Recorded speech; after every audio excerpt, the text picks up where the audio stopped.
Ito guys, third batch ko na na-order yan for today.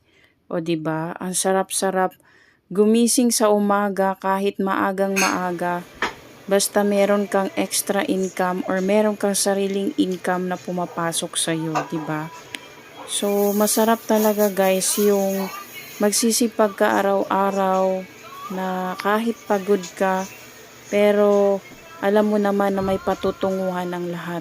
So, shout out kay Ate Digna sa pag-order nito. Siya ang nagbebenta niyan sa PNB Makapagal. Ayan. Bound to PNB Makapagal yan guys. So, salamat po sa pagtinda ng mga products ko.